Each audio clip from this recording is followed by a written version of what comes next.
Kita cukup kaget sekali roadmap pendidikan nasional 2020 sampai 2035 sudah tidak ada lagi agama. Sampai akhirnya dua ormas besar di Indonesia, Muhammadiyah dan Majelis Ulama Indonesia Pusat, bertanya langsung kepada Mendikbud Pak Nadiem Makarim, apakah dengan roadmap pendidikan nasional 2020 sampai 2035, artinya 15 tahun ke depan, ingin menjadikan generasi Indonesia menjadi generasi ateis, komunis?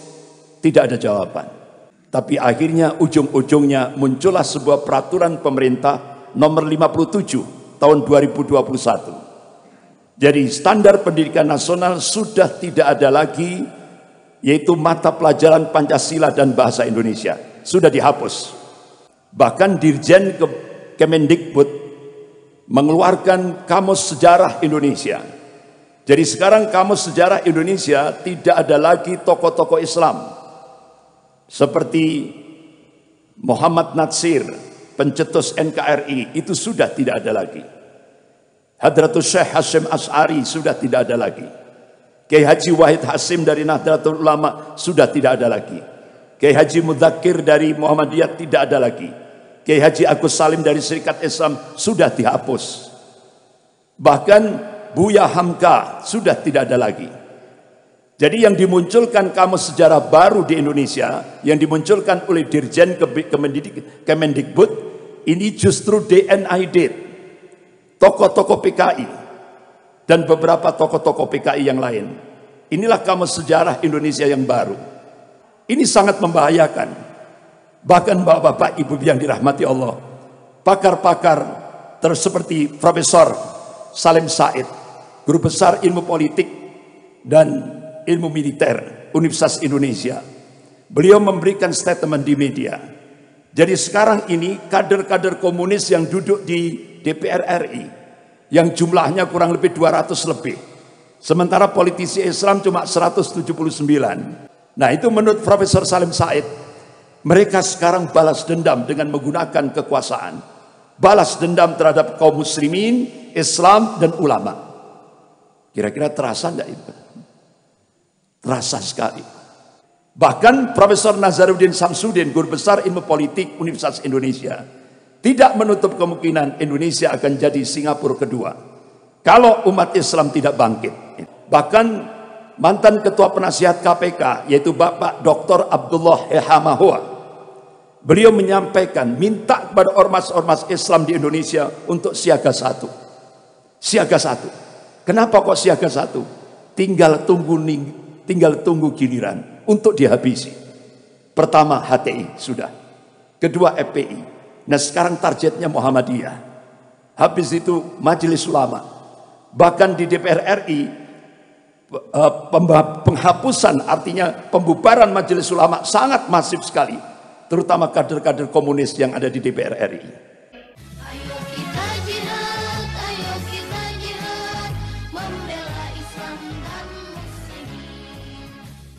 Ma'asyiral muslimin, jamaah subuh rahimakumullah.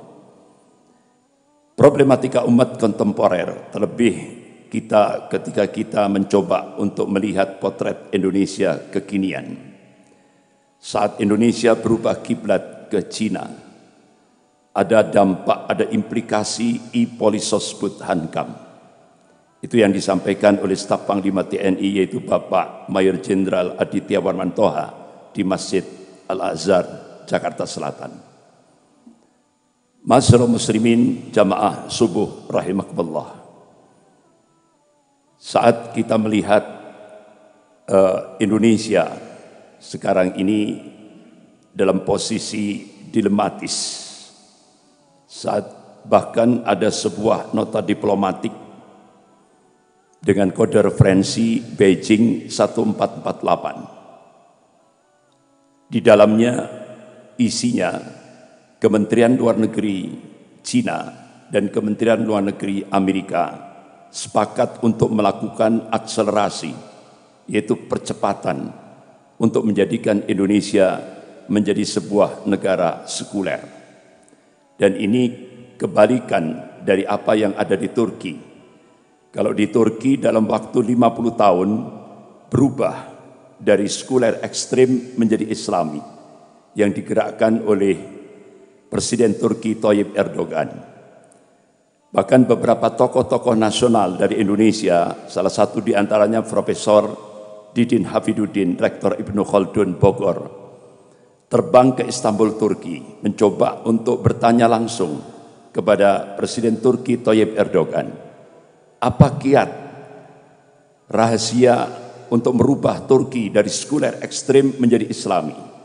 Ternyata ada tiga yang digerakkan oleh Presiden Turki Tayyip Erdogan.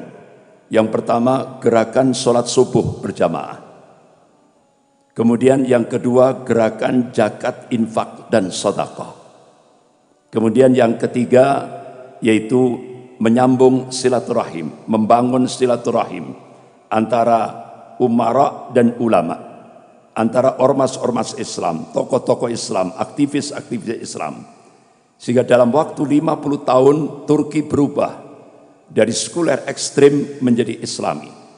Bahkan Turki sangat disegani di seluruh dunia sekarang ini. Beda dari Turki yang dulu. Tapi ketika kita melihat potret Indonesia kekinian, ini kebalikan dari Turki. Dari Islami akan dijadikan menjadi sekuler. Sehingga akhirnya kita bisa melihat perubahan ini tahap demi tahap, terstruktur, sistematis, dan masif.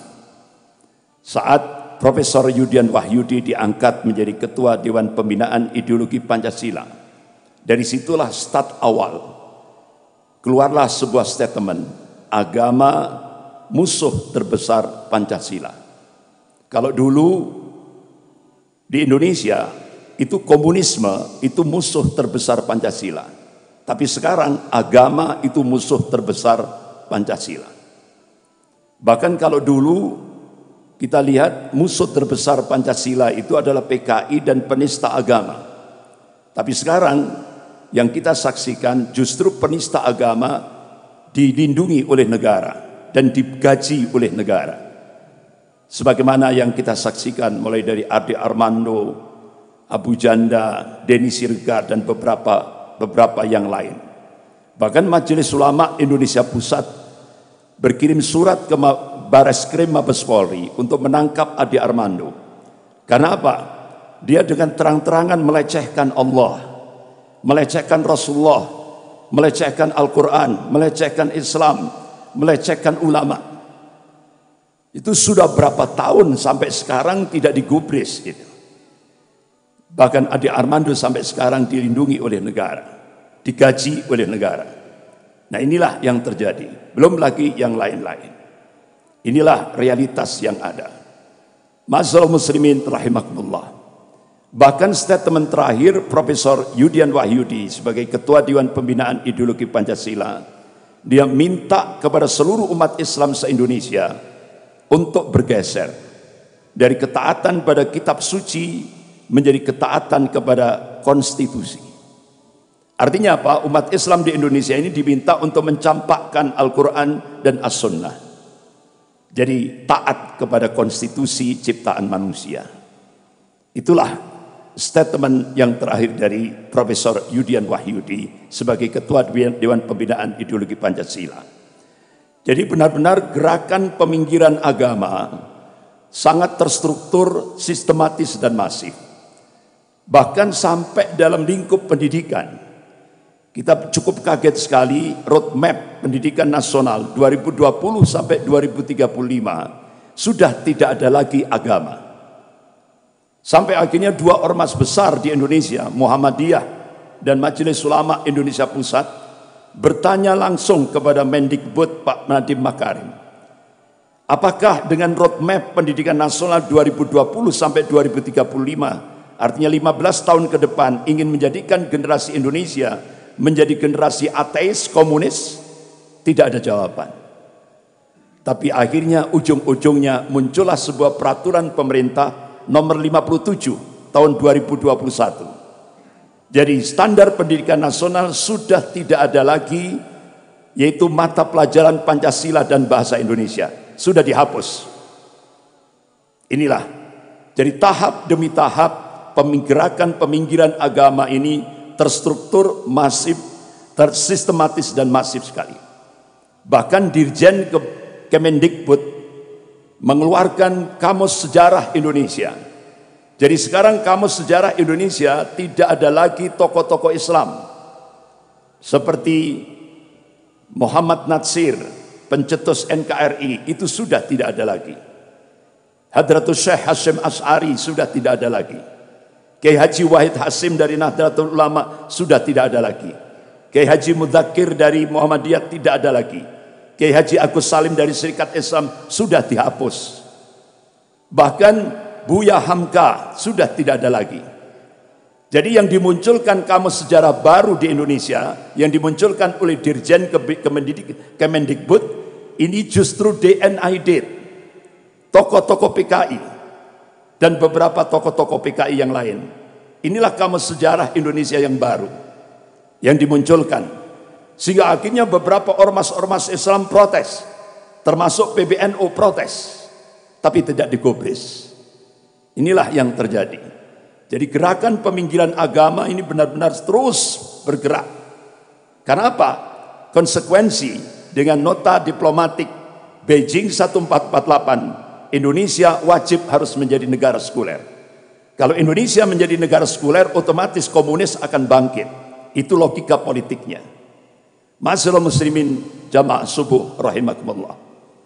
Bahkan kita cukup kaget sekali di Taman Mini Indonesia Indah dibangun monumen Laskar Cina Poh Antui, diresmikan oleh Menteri Dalam Negeri Pak Cahyokumolo.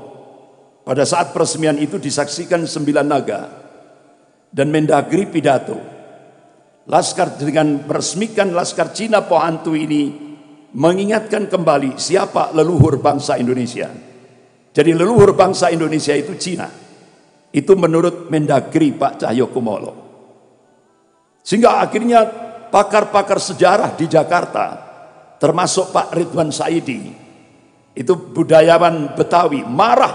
Ini belajar sejarah dari mana Pak Mendagri ini? Marah betul.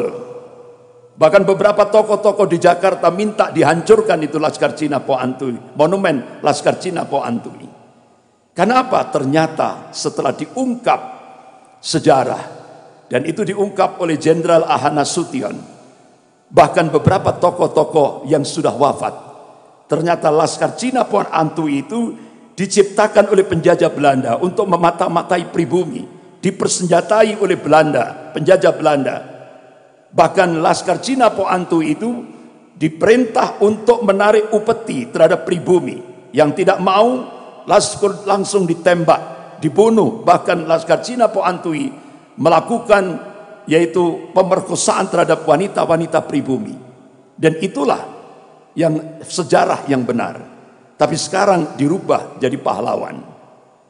Begitu juga di Bandara Internasional Soekarno-Hatta Cengkareng dipasang baliho besar. Itu kalau pesawat landing itu nampak sekali baliho besar itu. Jadi nampak gambar Presiden Soekarno dan Hatta. Kemudian kanan kirinya pahlawan-pahlawan Indonesia. Sampai di tengah itu ada 2 tokoh Islam. Hadratus Syekh Hasyim Asy'ari, pendiri Nahdlatul Ulama. Kemudian Kiai Haji Ahmad Dahlan, pendiri Muhammadiyah. Tapi di bawah 2 tokoh Islam ini ada 2 foto, yaitu Musa dan DN Aidit. Jadi sekarang Musa dan DN Aidit dijadikan sebagai pahlawan. Astagfirullah. Sehingga akhirnya ormas-ormas Islam di Jakarta, tokoh-tokoh sejarah di Jakarta minta baliho itu untuk segera diturunkan. Alhamdulillah, baliho itu segera diturunkan. Karena itu penggelapan sejarah. Ya, itu penggelapan sejarah. Ya, pemutar balikan sejarah. Bapak-bapak, ibu-ibu, saudara-saudara yang dirahmati Allah. Bahkan hari Rabu 27 Mei 2015, Wakil Perdana Menteri Cina Liu Yangdong di Auditorium FISIP Universitas Indonesia di depan akademisi, mahasiswa-mahasiswi, beliau memberikan pidato. Konsekuensi Indonesia mendapatkan bantuan hutang dari Cina tahap pertama yaitu 647 triliun, itu konsekuensinya 10 juta rakyat Cina daratan wajib masuk ke Indonesia.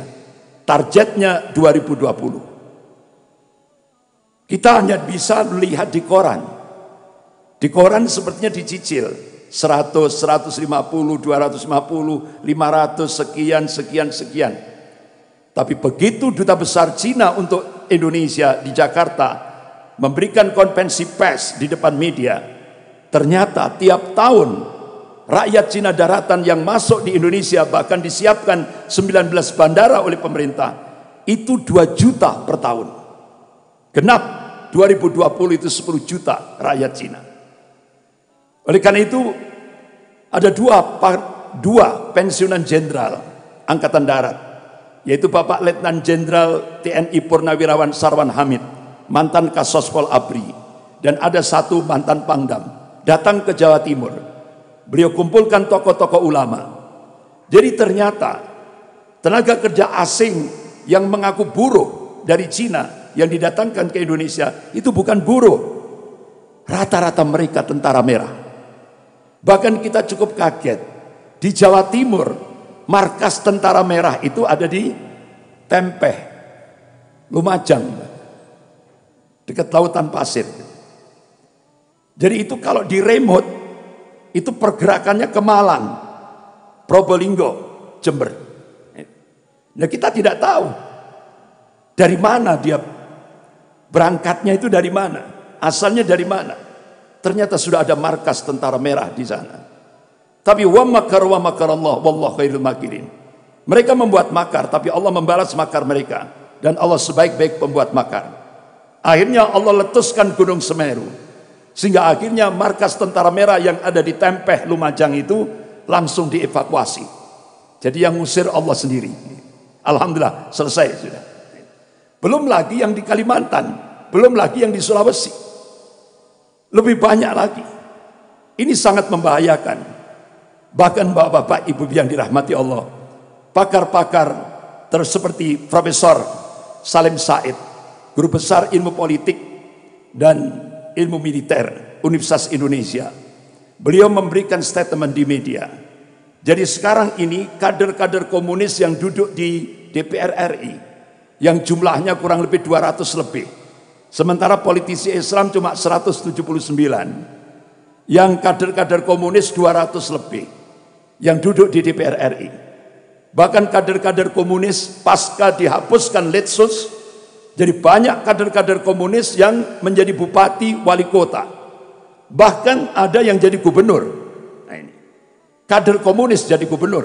Nah, bahkan staf menteri 2 periode, Dita Indasari, kader Gerwani, itu bisa jadi staf menteri 2 periode. Luar biasa. Nah, itu menurut Profesor Salim Said. Mereka sekarang balas dendam dengan menggunakan kekuasaan. Balas dendam terhadap kaum muslimin, Islam, dan ulama. Kira-kira terasa enggak itu? Terasa sekali. Ini yang ngomong Profesor Salim Said. Tidak sekedar ngomong, beliau punya data. Ya kan? Bahkan Profesor Nazaruddin Samsudin, guru besar ilmu politik Universitas Indonesia, tidak menutup kemungkinan Indonesia akan jadi Singapura kedua kalau umat Islam tidak bangkit. Jadi bapak-bapak, ibu yang dirahmati Allah, bahkan mantan ketua penasihat KPK, yaitu Bapak Dr. Abdullah Ehamahua, beliau menyampaikan, minta kepada ormas-ormas Islam di Indonesia untuk siaga 1. Siaga 1. Kenapa kok siaga 1? Tinggal tunggu giliran untuk dihabisi. Pertama HTI sudah, kedua FPI, nah sekarang targetnya Muhammadiyah, habis itu Majelis Ulama. Bahkan di DPR RI penghapusan, artinya pembubaran Majelis Ulama sangat masif sekali, terutama kader-kader komunis yang ada di DPR RI.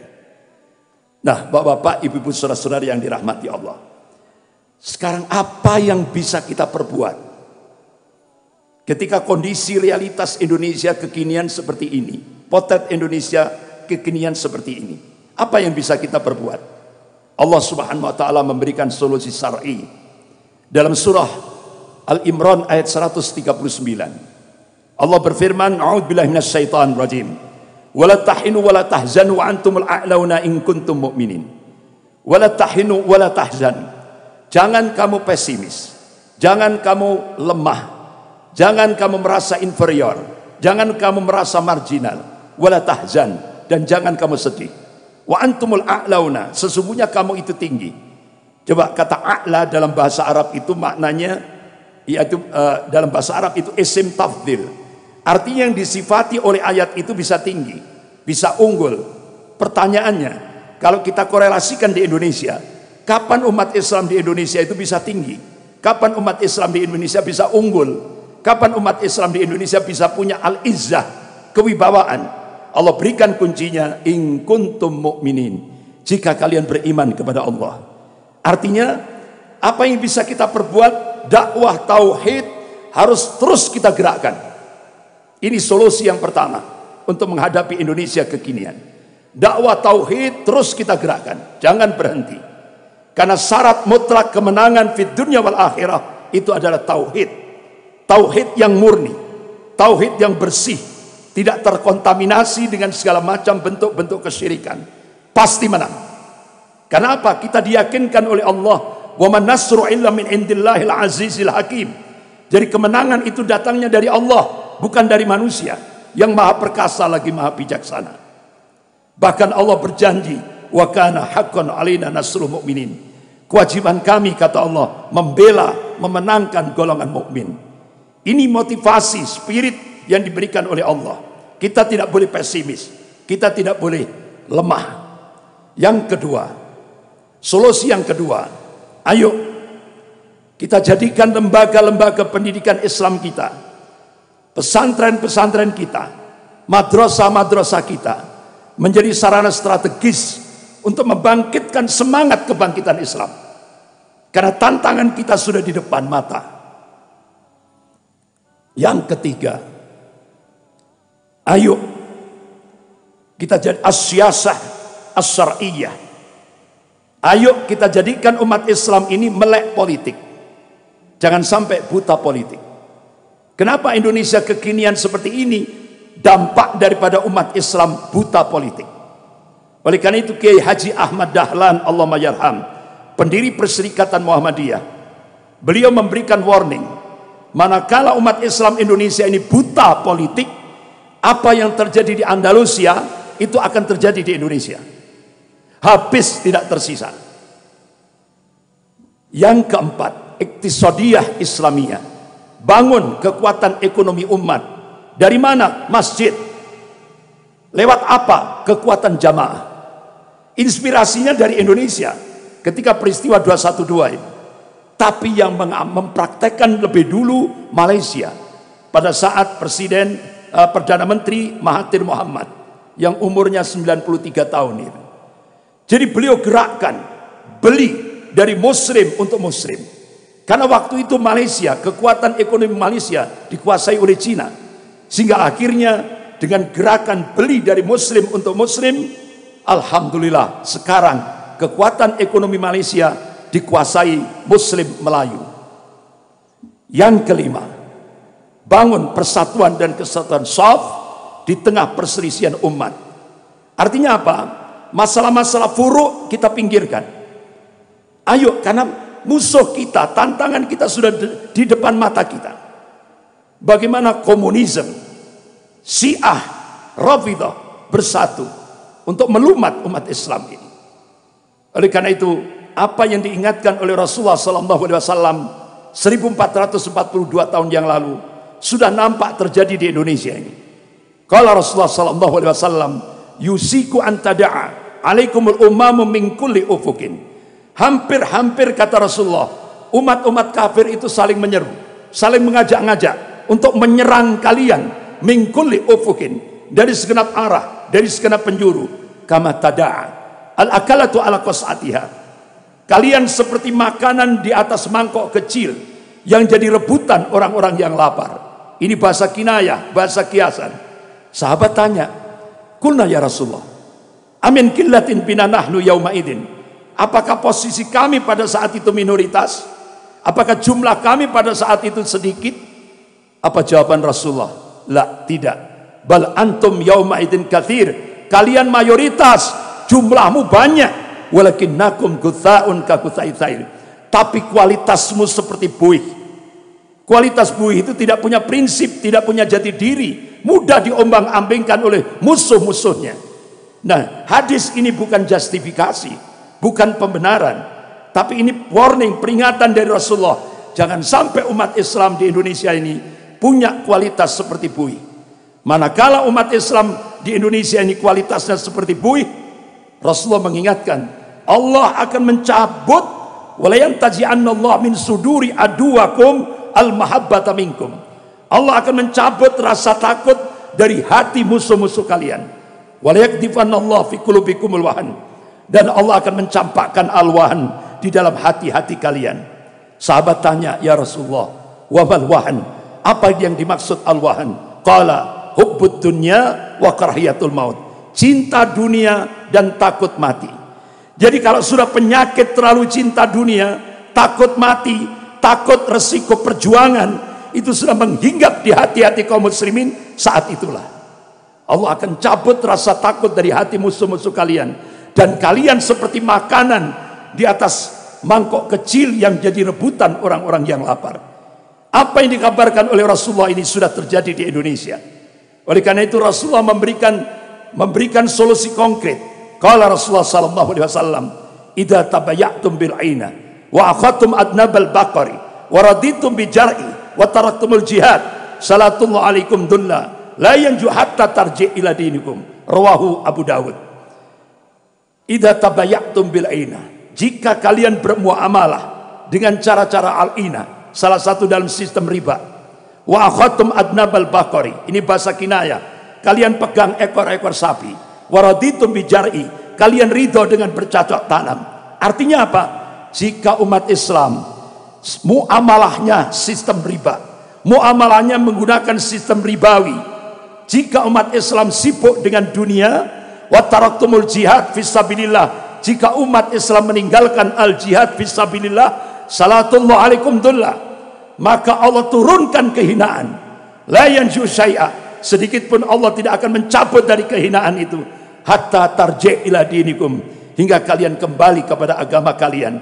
Sebagian ulama hadis menafsirkan hingga umat Islam bangkit semangat jihadnya, baru Allah akan cabut dari kehinaan itu. Mudah-mudahan bapak-bapak, ibu-ibu, saudara-saudari yang dirahmati Allah, dalam kondisi seperti ini bisa membangkitkan semangat umat Islam di Indonesia. Kalau tidak kondisi seperti ini, mungkin umat Islam tidur. Oleh karena itu dengan kondisi seperti ini, insya Allah bisa membangkitkan semangat umat Islam untuk berjuang, dan berjuang. Karena insya Allah, yakinlah Allah subhanahu wa ta'ala akan memenangkan perjuangan kaum muslimin. Karena yakin, karena Allah meyakinkan itu. Dan Allah berjanji, dan janji Allah pasti. Innallaha la yukhliful mi'ad, Allah tidak akan mengingkari janjinya. La tabdila di kalimatillah, tidak ada perubahan akan kalimat-kalimat Allah. Jadi tugas kita berjuang. Natijahnya, hasilnya serahkan kepada Allah subhanahu wa ta'ala. Mudah-mudahan insya Allah apa yang didoakan oleh para ulama seluruh dunia ketika istimewa di Timur Tengah 2024, itu beberapa tokoh-tokoh ulama berdoa kepada Allah, mudah-mudahan 2024 pemantik awal kebangkitan Islam global Allah akan munculkan dari arah timur, yaitu dari Indonesia. Bahkan Sekjen, Wakil Sekjen Rabithah Ulama Palestina, Syekh Dr. Abu Bakar Al-Awawidah datang ke Indonesia bulan Juli 2015. Beliau melakukan kajian riset beberapa kitab-kitab yang ditulis ulama-ulama Ahlus Sunnah, dan beliau yakinkan insya Allah mudah-mudahan ke depan Indonesia akan dijadikan, artinya apa? Umat Islam Indonesia akan dijadikan oleh Allah untuk menjadi pemantik awal kebangkitan Islam global, yang puncaknya itu sebagaimana disabdakan oleh Rasulullah. Qala Rasulullah sallallahu alaihi wasallam, bi Baitil Maqdis wa akna fi Baitil Maqdis. Ini hadis sahih rawahu Ahmad. Jadi puncak kemenangan Islam di akhir zaman Allah takdirkan di Baitul Maqdis Palestina, bukan di Mekah, bukan di Madinah. Ini yang ditakdirkan oleh Allah Subhanahu wa taala. Tapi pemantik awalnya Itu yang diharapkan oleh ulama-ulama seluruh dunia. Mudah-mudahan muncul dari arah timur, yaitu Indonesia. Dan mudah-mudahan insya Allah itu diawali dari Masjid Sabilis Salam. Allahu Akbar. Sekian, lebih kurangnya saya mohon maaf. Astaghfirullahaladzim. Subhanakallahumma wa bihamdik. Asyhadu an la ilaha illa anta astaghfiruka wa atubu ilaik. Wabillahi taufiq wal hidayah. Wassalamualaikum warahmatullahi wabarakatuh.